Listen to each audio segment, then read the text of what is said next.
You're listening to the Author Stories Podcast, bringing you the story behind the stories and the storytellers.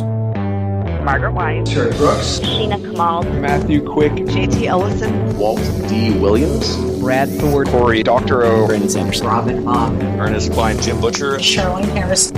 Visit hankgarner.com for archives of all the shows. Today's guest is...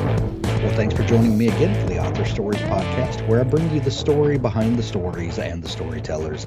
Today, I am super excited to have Georgina Cross on the show with me. She has an amazing new book. It's called Nanny Needed, and this is an absolute must-have for your to-be-read pile. If you want to get your fall started off in the right way, and you know it's October now when you're hearing this, and we all want those great kind of spooky vibes to kick off our October, and this will definitely get you in the mood. Nanny Needed is a must-read. Go grab it today. Welcome to the show, Georgina. Well, thank you for having me. It's just fun. I'm so excited to have you. Georgina, we begin each show with the same question, and that question is, what is your first memory of wanting to be a writer or storyteller? Oh, that's a great question. So my dad, he's a former ship captain, went to shipping school in Wales. He's from England. And so he's had quite an interesting life as well. And I remember when we were growing up in New Orleans, he was gone quite a bit to travel Central America, Asia. And he was no longer on the ship, but his travels obviously dealt with other shipping companies. And he brought home these two hand-carved wooden desks from Honduras. And they came on one of the ships, cargo freight carrier, and he brought it back to New Orleans. And I remember him putting one in my room, one in my sister's room, and our names were carved in the back. And, you know, my sister loved her desk, but I was obsessed with this desk and sat there and did all of my schoolwork. I was kind of that nerdy kid, loved to take copious notes, and I loved to write short stories at this desk. And we still have it. In fact, my son, he had it in his bedroom, I think until 8th grade, and he was like, "Mom, this thing is tiny and it has your name on the back of it, you know?" And so I was like, all right, we'll get you a big boy desk. But it's in my office now. Yeah, I still have it.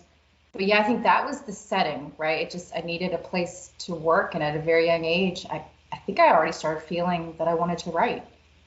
I love that.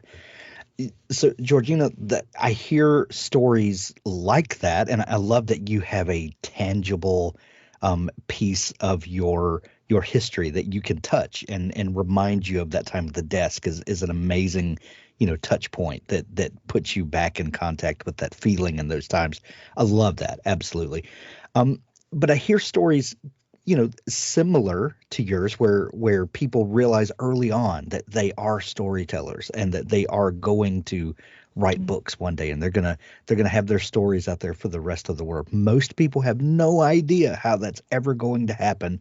They just know innately that they are storytellers.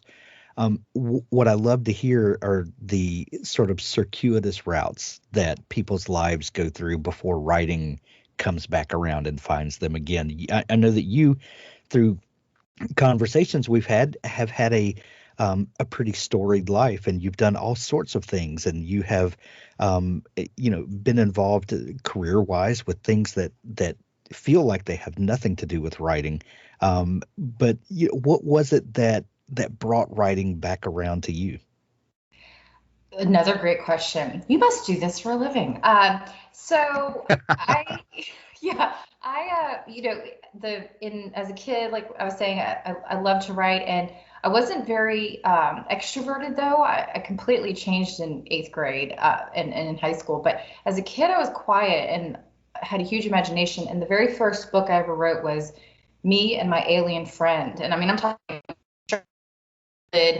I did all the illustrations, made sure that on the cover it said I had illustrated it, wrote these little passages. And that was the very first book, Me and My Alien Friend. And then from there, I kept writing, but it was always a hobby. And so when I got into high school, I joined the newspaper group at school, and I remember thinking, I don't know if I can make a career out of writing. It'll just be on the back burner, something I'll do as like I said, a hobby. And so I thought, well, I'll go into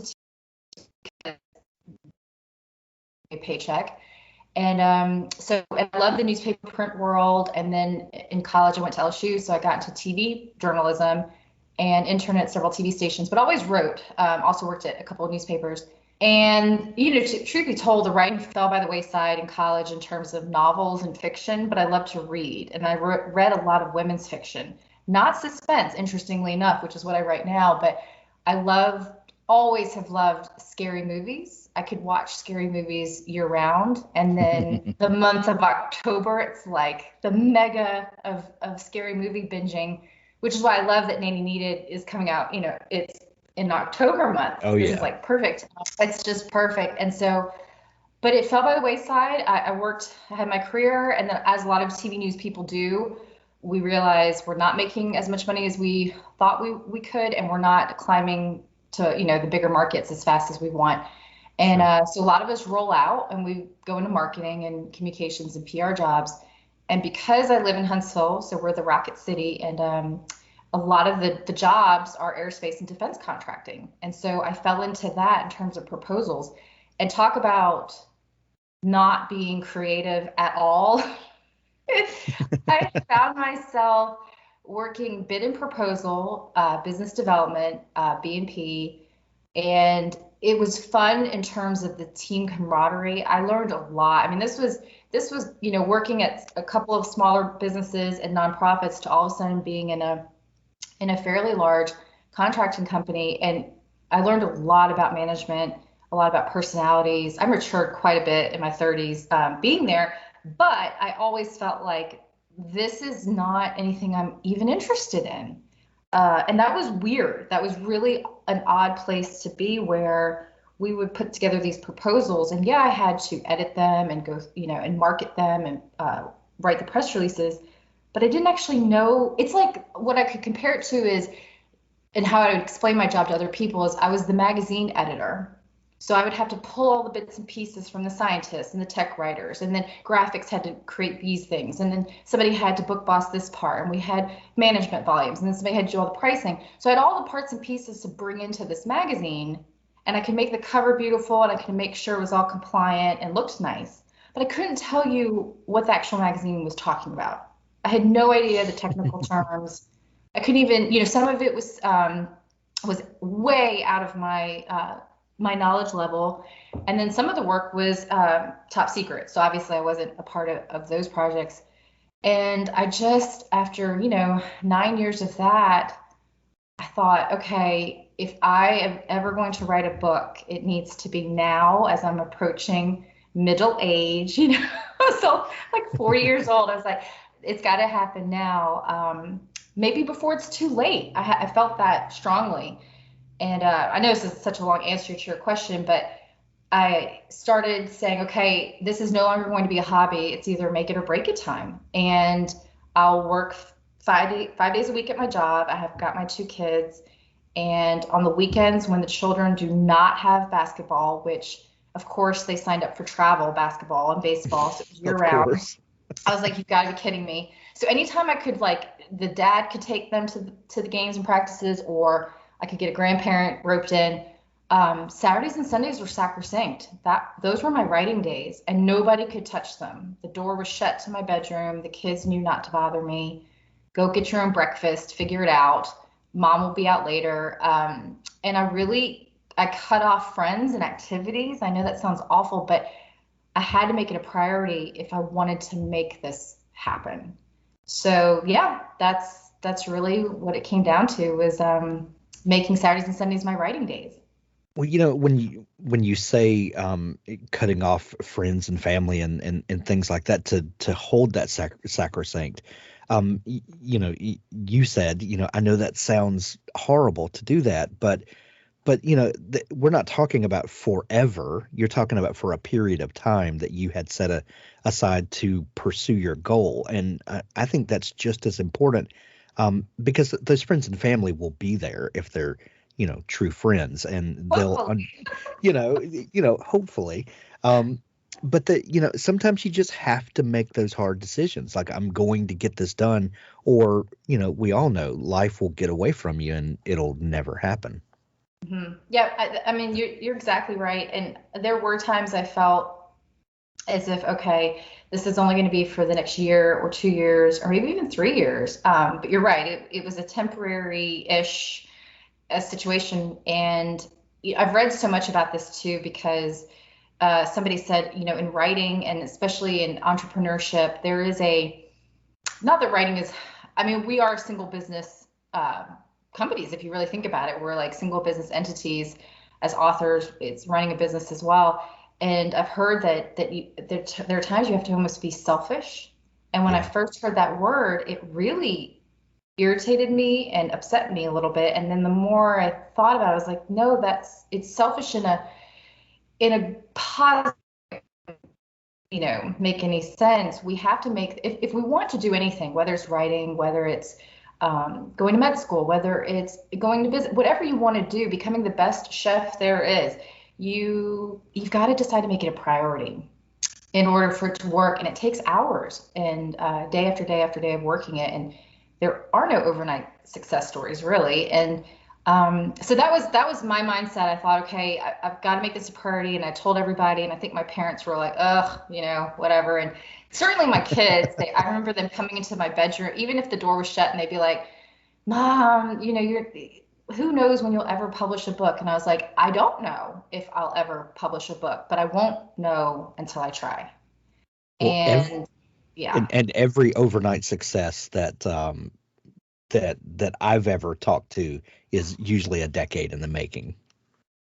Yes. Yep. That's a decade overnight success in the making. Yeah, it's true. And I, we say these stories not to make people get upset or to think, oh my gosh, I've got to do this grind for years. I think it's important to be realistic. And I think it's important to know what this takes, and do you have what it takes, right? Because it's not just talent. It's not just being the best chef. It's not just being the best writer or the best student in med school. And it's about doing it and showing up every single day if you're going to make it a reality. And it's a lot of hard work, but there was a goal. And so I knew I wanted to get published. And now that I've been published, it's like, yes, that was absolutely worth it. And I see my friends now. So I come outside, periodically, and they've been really supportive. They get it. They know that this has been a commitment for me.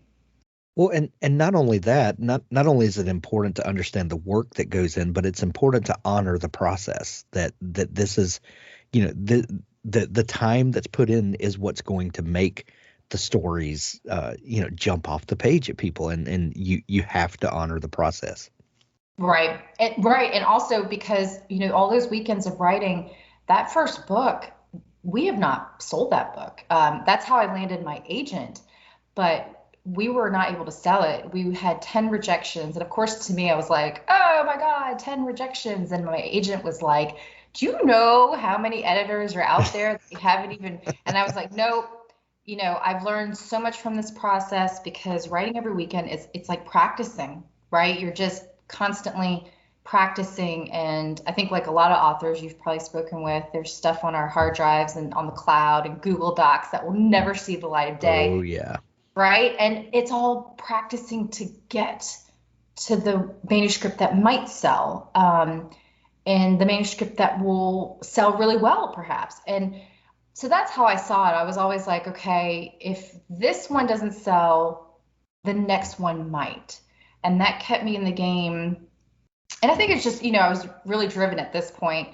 And they always tell you this too, as you're out on submission, keep writing in the background, because you'll go crazy waiting. And also it's good practice, like we were just talking about. So I kept writing another manuscript, and the newer one, I thought, okay, I've learned so much from the editor feedback. Those 10 editors that said, no, this isn't for us. And, several of them were really good and offered some points that they wanted to highlight of how it could have improved. And my agent was like, why don't you just go back and make those revisions? And I thought I could, and I still might. other book, it's still there. I still want to get to it eventually, but in the process, I had been writing something else, and I was really excited about the newer one, and I had been pulling in the editorial feedback from these other folks. So I felt like, okay, with each manuscript, it's getting a little bit better. I kind of know what I'm doing a little bit better every time. So Georgina, you said that when you would read, you were reading a lot of women's fiction, or maybe what we would refer to as literary fiction. But you loved suspenseful movies, and you loved, you by your own admission, you would love to watch scary movies all year round. Your three books that you published, The Stepdaughter, The Missing Woman, and now Nanny Needed, that we're talking about, fit very firmly in the suspense thriller category. When did you realize that this was going to be your genre that you wrote in? Did you try to write literary and then come around to this? Tell me a little bit about finding your place in the genre that you love. Okay, yeah, another great question. So in high school and college, I read a lot of Anita Shreve. I mean, I just adored her books, very women's fiction, very dramatic.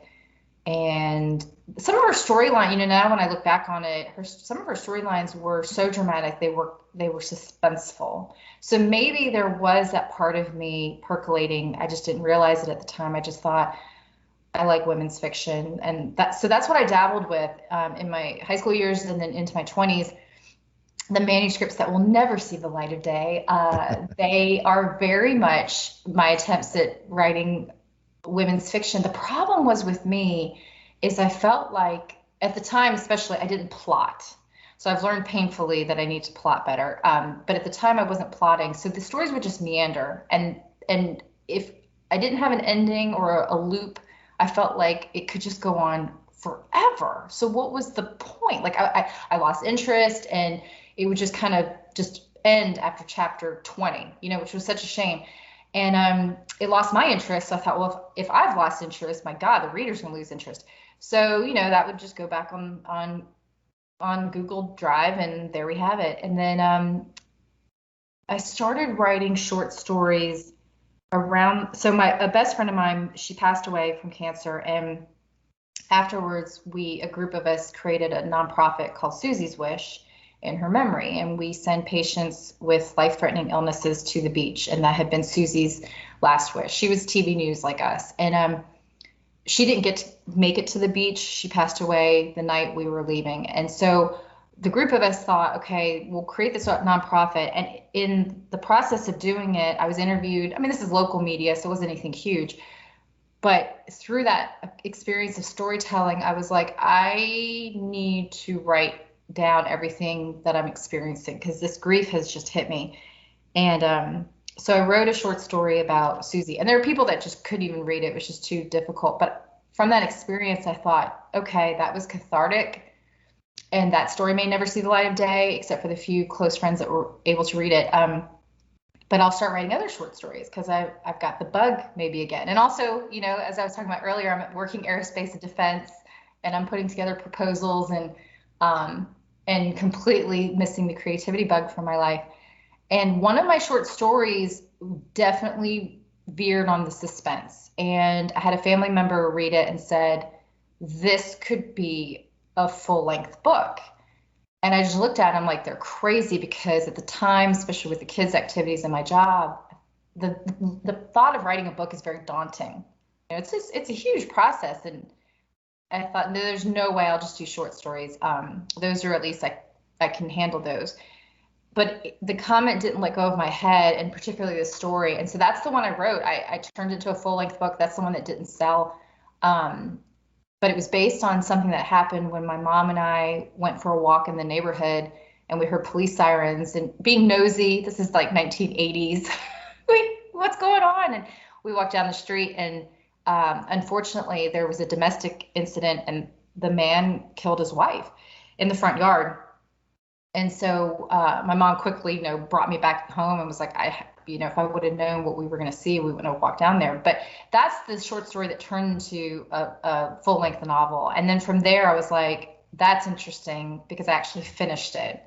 That's interesting because I had to finish it because there was an ending to solve, or there was a arc that I felt compelled to finish, and it was intriguing to me. So if I can finish this, then suspense is maybe the way I need to go. And from that point on, I was hooked with suspense writing. And I don't know if I'll ever change, to be quite honest. I love it so much.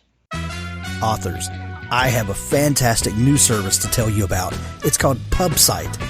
PubSite is a service to help you build your very own website, your home on the web, where you can promote your work and give your fans a place to connect with you.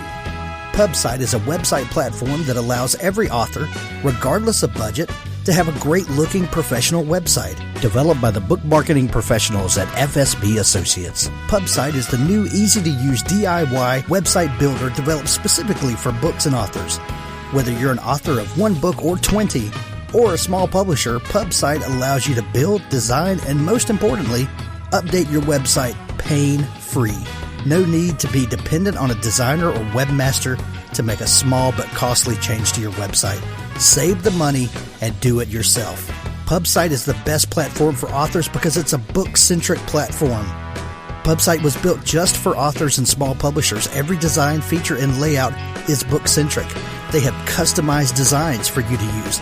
It's easy to build. No coding or HTML is necessary to create a stunning, professional-looking website with all the features you want. Get a custom domain name, yourname.com. It's simple to update. You can add all of your books, add a blog and a book tour, sell from any retailer, manage your email list and social media, and even do e-commerce. Build your website with a 14-day free trial, then pay just $19.99 per month, which includes hosting, and we offer packages starting at $499 to set up the website for you. Pub-site.com, the place to help authors find their home on the web. What Death Taught Terence by Derek McFadden. Life is a journey. So is the afterlife.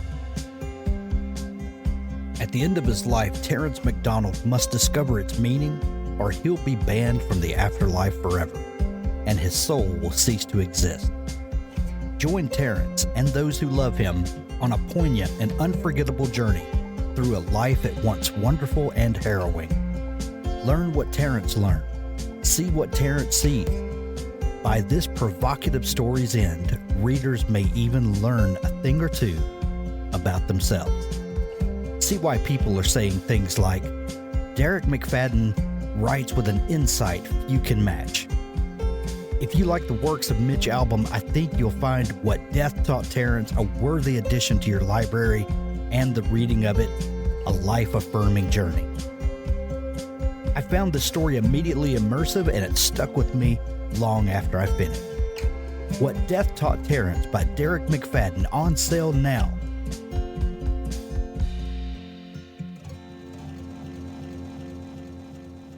Did you find in writing that story, and then it just I'm putting words in your mouth, but I kind of know the feeling that you talk about. The story just kind of feels alive, and you're chasing it, and as opposed to writing things that maybe are not your wheelhouse, and it feels like it's work. Was your creative process different in writing a suspense story as opposed to the other things that you had been writing? Did you find that the story just, came to you and came out in a different way? I was a lot more interested in my own writing, and that is, I think, the key. But besides the grit and the patience and having the thick skin as a writer to deal with editorial feedback and reviewer feedback, I think there's this magical component in it that's so important, which is I was actually interested in my own storytelling because, you hit the nail on the head. I was chasing it down, and the book I wrote was a fictionalized interpretation of what I thought happened with this family and what led to this domestic dispute and why did he end up killing his wife in the way that he did. He hit her with a car. He actually chased her in the front yard, and pinned her against the tree, and she was wearing this white nightgown, and I've never forgotten the image. And so I thought, okay, if I'm enjoying the fictional, my imagination was running away with me. If I can enjoy the story arc, then surely somebody else reading it might enjoy it too. And so that point on, I just started reading. Almost now, I'm pretty much all fiction. It's suspense fiction is what I read. It's, serial killer shows and documentaries. That Netflix has so many to choose from, but I think because my head is constantly, with the amount of books that I'm putting out right now, my head is constantly in this suspense thriller world. So I need to keep my head going that way. Every once in a while I'll take a break. Like I'm reading Sally Rooney's latest, Beautiful World, Where Are You? And that's definitely a palate cleanser, so occasionally I need to do something like that. But for the most part, my husband walks in the living room and he's like, I don't know if you've seen that SNL skit that makes fun of women who, right? Have you seen it? I know what you're talking about. Yeah. That's me. That's so funny. That is I so felt funny. like that was me and some of my best friends. I don't know what's wrong with us, but there's a market for it, so I got lucky. I stumbled into something that I wanted to finish, and I was finishing the manuscript, so that's super helpful. You can't sell anything unless it's finished. And then I genuinely enjoy reading that kind of work, and there are people who also are interested in reading it and enjoy it. One thing that I love to talk about is the beginnings of things and how a story it comes into being. In one moment, Nanny Needed does not exist in any way, shape, or form. There's nothing about it that exists. And then either, a character walks, onto the stage of your mind. Maybe it's the character of Sarah. And you start asking yourself, well, who is this character? What is she doing? Why is she doing this? And then, the story starts unfolding. Or maybe you are watching a documentary or a news story, and you start playing the what if game in your mind. And then, Sarah walks, onto the stage, and then, you start chasing it down. And then in some way, Nanny Needed does exist, that, it just comes to being. And then you as the writer start excavating that story and digging it out and, shaping it. And then, one day we're holding it in our hands and here it is. But what is that moment, that spark of inspiration that begins the story for you? Gosh, you have great questions. So for Nanny Needed in particular, because I know that's the focus for this interview, which is I'm so excited about. But for Nanny Needed in particular, it was my sister living in New York City, and when we would visit her, we would go on these huge long walks. It's the best way to see most cities, especially New York. And we would walk and walk and walk, and my parents, we'd all walk together, and we'd find ourselves in the Upper West Side or Upper East Side. And I remember just, again, imagination always running wild. I'm standing on the sidewalk, peering up at these apartment buildings, these ginormous brownstones, and then these huge apartment buildings with the, doorman at the front in the beautiful coat and white gloves, and then peering up to the very top to the penthouse and wondering, what are those families' lives like? What do their penthouses look like? Because you'd hear that some of these penthouses are 3-4 stories tall with live-in which staff. is crazy. And just trying to think of that world or the worlds of these families. And I would, look up at these penthouses, and my imagination would run wild, and I think, I wonder if they're happy. And then one day I remember looking up and going, but what if they're not? And that was the spark. I was like, okay, so I'm going to set, I'm going to set it in this penthouse. But what's going to happen in this penthouse? And I love the idea that I, along with thousands of people, could be walking down the street and be looking up at them and thinking they've got everything and they must have such a wonderful life. And the idea that behind those, burgundy drapes that cost tens of thousands of dollars, there is this like hell going on, or this mysterious world going on, or that it's really not a wonderful place. It's like a gilded cage. And So from there, I thought, okay, well, I love that. So how am I going to make that into a story? And I read a short story about a tutor who was hired to tutor for this family. And I loved the premise of that. Like, okay, an outsider coming into this penthouse, and that's how they get this point of view of this crazy family. Let's make it a nanny. And then from there, I was like, okay, it's a nanny, and off we went. And yeah, it is crazy when you think about it. It's like, where did the spark of the idea? And then you finally get the printed copies and go, how did this happen? Did I really write all this? And there's, 300 something pages, but it is cool. It is really cool how that all works out. Absolutely. One thing that's become sort of a hallmark of the suspense or thriller genre is the twist. And it's like every book we pick up has to try to outdo the last one, and when Gone Girl came along, we've got the unreliable narrator, and you can only do that so much, before readers start seeing it coming. Do I really believe this person? And you're turning pages and you're just looking for the twist, and then it becomes kind of anticlimactic when it, because we're so psyched up for it. How do you think about things like that? Misdirecting the readers, giving readers, pulling the rug out from under us, if you will, without just seeming cheesy and over the top and like a Ringling Brothers circus. How do you prevent that from happening while giving us genuine shocks? That has to be a hard thing to pull off over and over again. And it's getting harder. I think that authors are starting to feel it more and more. I was just at a conference aptly named Killer Nashville, in Nashville. When I think about the people who came into the hotel, the other guests, and they're like, these people are at a killer. I mean, we must have seemed insane. Right. Right. Like, why? What's wrong with them? And, here's like hundreds of us. But one of the panel discussions, so I was on 5 different panel discussions, and one of them, we talked about this very discussion point. And it's definitely something I'm concerned about. This is my 3rd book in a year. So I'm feeling it more than other authors because I've had to come up with crazy twists 3 times in a year.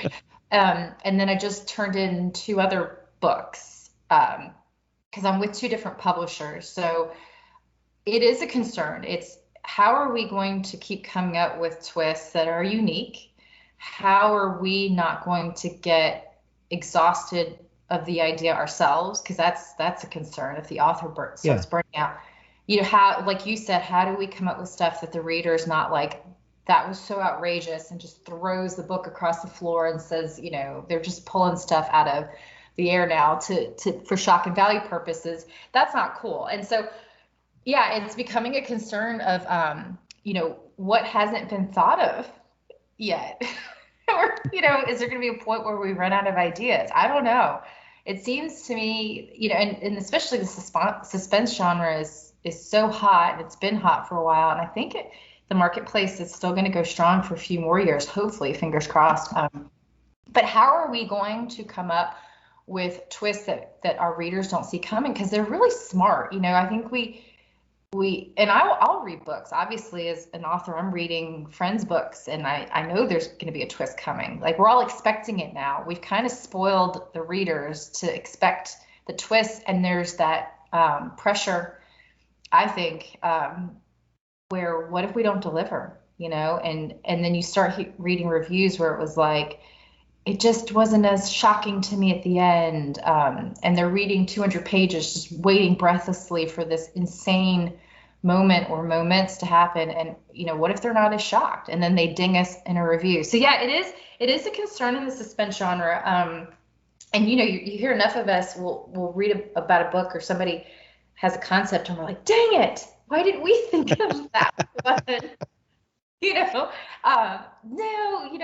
they've come up with it. But I think with all creative endeavors, there is it's hard these days to think of what's the original concept. There doesn't seem to be like anything that's genuinely original anymore. We all kind of copy off of each other. And there's a book I read, what is his name? Austin somebody. He's out of Texas, but he wrote a book about like stealing like a thief or creativity like a thief. It's something along those lines. And he means it in a good way. We are all inspired by art and we pull from each other's work. Absolutely. And you see what I mean? And from there, we're not technically stealing. We're inspired, so we'll adapt. Sure.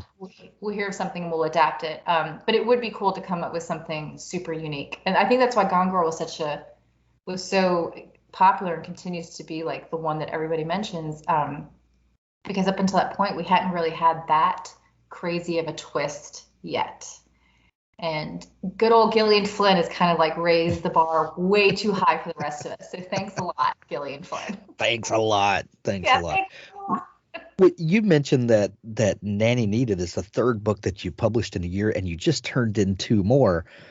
When you think back to that moment where you had to make the decision for yourself, am I going to take this as seriously as it needs to be taken for me to succeed? Or is this going to be a hobby that I dream about for the rest of my life? Do you look back and think, wow, this is a roller coaster? And, like what are your plans for the future?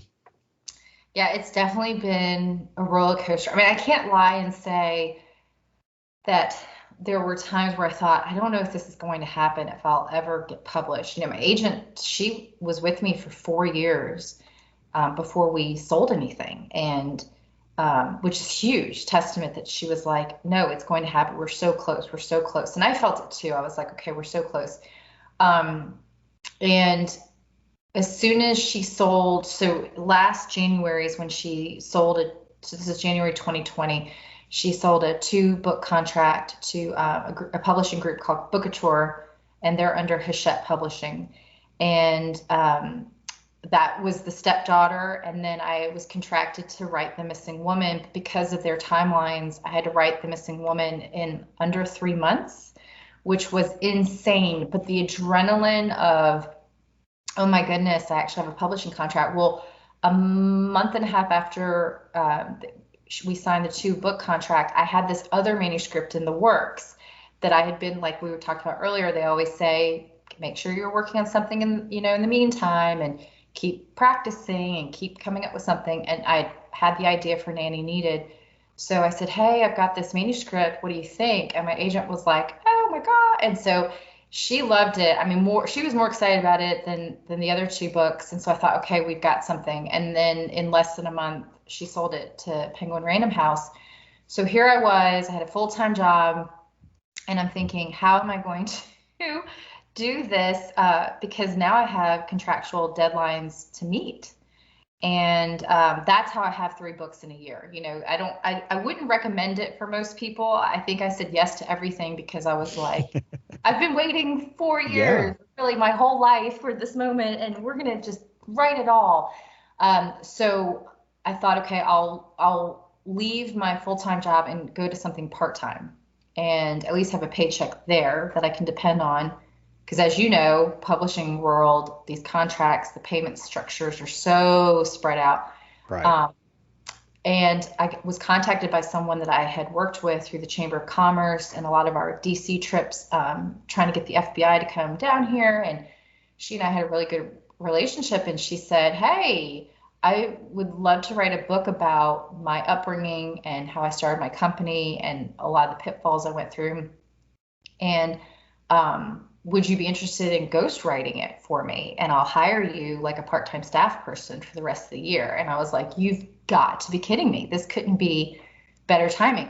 However, so I was able to stay home. It's COVID. My kids are homeschooled. So it was working out that I was with them and making sure they weren't like surviving on spaghetti and meatballs only. And I'm now having to turn in this book for her as well and interview all 10 of her siblings and her coworkers. And she does a lot in the community, both she and her husband. So I turned that book in November, but then I signed another 2-book deal with Bookouture under Hachette Publishing. And I turned in that manuscript in February. And then I signed another deal with Penguin Random House. And that's the manuscript I just turned in last week. Yes. So I'm exhausted. And I'm exhausted. I love it, but it's a lot of work. And but the way I look at it is, this is my full-time gig. You know, I work 7 days a week. I absolutely, through this experience, have discovered that I am a workaholic. I knew that, I think, before, but this has cemented it, because my husband's like, I thought you were going to take maybe Sunday off. And I'm like, no, because here's the deal. Like, if everybody's sleeping, the kids are sleeping, they're older now, so they sleep and sleep. I might as well go and write for a few hours. But yeah, I'm going to take a break soon. I think we've got the launch of Nanny Needed, which is awesome. And there's interviews and launch activities, but then I'm going to take a few days off. Are you a person that needs to hit a certain word count per day, or can you just pick up the story, write for as long as you have, stop writing, come back to it later? Do you hold those times, those writing spurts as sacred, and they need to accomplish a particular thing, or are you someone that can just kind of come and do whatever work you have time for? Yeah. I think when I was trying to get published, the way I approached it is I only have Saturday and Sunday. So I would time block out my calendar. And that was very much, I was writing based on time. I've given myself 6 to 7 hours every Saturday and every Sunday, because then I knew maybe the next Saturday there was a basketball tournament. So that was going to reduce my output. Whatever. And so it was, in the beginning, it was based on time. Once the contracts hit in 2020, I didn't have a choice but to write based on word count. Like, I had to hit word count in order to make these deadlines. And so that was interesting, because now I'm having to pound out my words and then pound out the editing. But I'll work from probably like 7 a.m. till about 1 or 2, and that's when my eyes are like crossing. So I know there's a point. My dad's always like, there's a cutoff point where you just know the output. You could go and grind this out for another 4 hours, but the quality is going to be awful. And so there's got to be a point where you just cut yourself off. And so, 1 or 2, I'm like, I'm done. And I can tell I'm done. And I'll just get up in the morning and start off fresh. So yeah, it's definitely word count. I'd love to get to a point where maybe I don't bite off more than I can chew and stop signing all these contracts, which is a great thing to have. Like, I can't believe I'm even saying that. But I'd love to get to a point where it's more about I can go back to, I've got 6 to 7 hours today, and I'm just going to make these 1,000 words amazing. I'd love to get back to that. But right now I'm in, I've got to hit this deadline. I've got to turn this in. So we're cranking, we're grinding. Well, and we're all happy that you are. Nanny Needed is an absolute gem of a book. I'm recommending it to everyone this fall.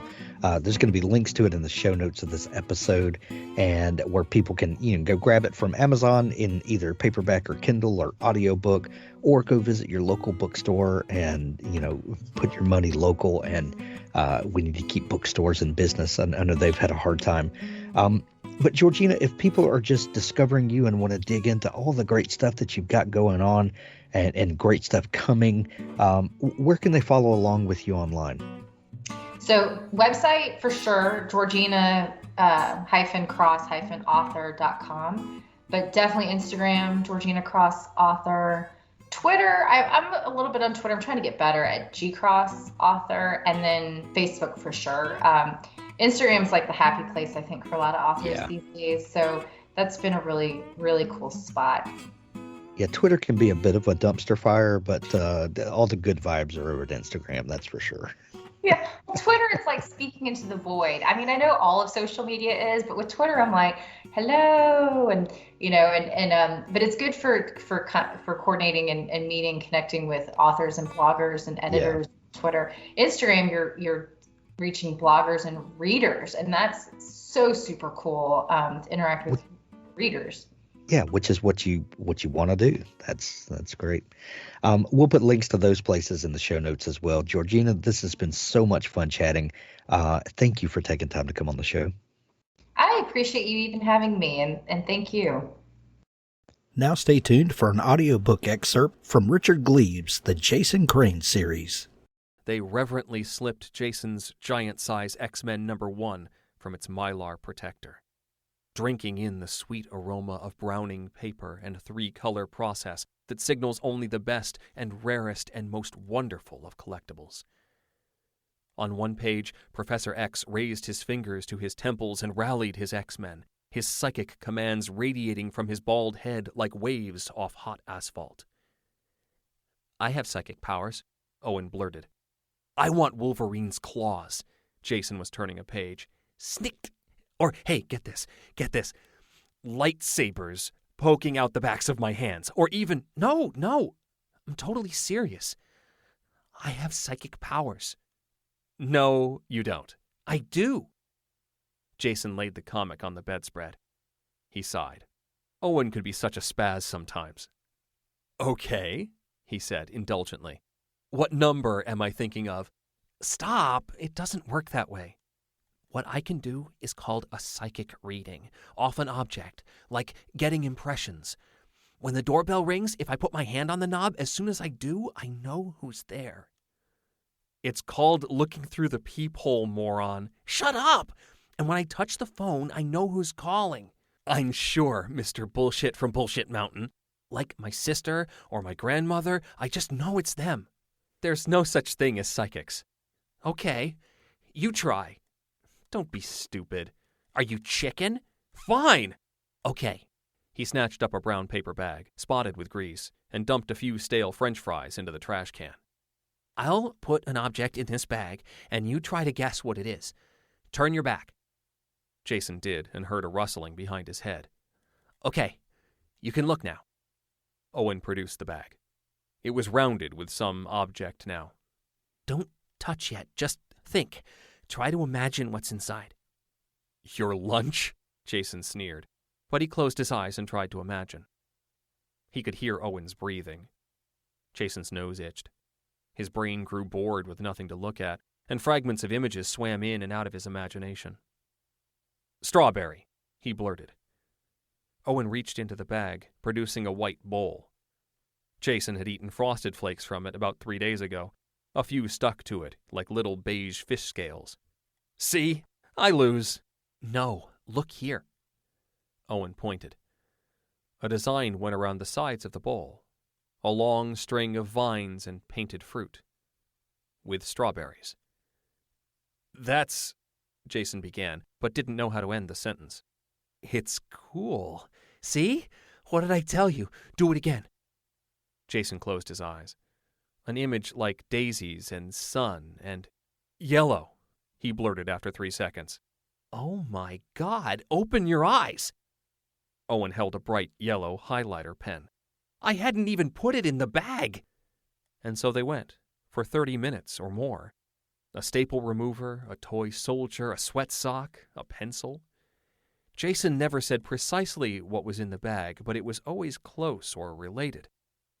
He'd imagine a cockpit, and Owen would produce a game controller. He'd say plate, and the object would be a CD. He made right angles with his pointer fingers, shrugging, only to have Owen pull out Eliza's knitting needles. His friend became more and more enthusiastic, but Jason became a little scared. "You have a real gift," Owen said. "You're brilliant." Owen babbled for a long time about astral projection and ESP, how Jason was picking up signals from Owen's own psychic powers, which had obviously been doing the broadcasting. Owen left that night full of plans and experiments, vindicated in his beliefs. Jason sat on the bed after Owen left, thinking hard. He had no explanation for what he'd done, but he knew he hadn't faked it. He couldn't believe, but he couldn't deny either.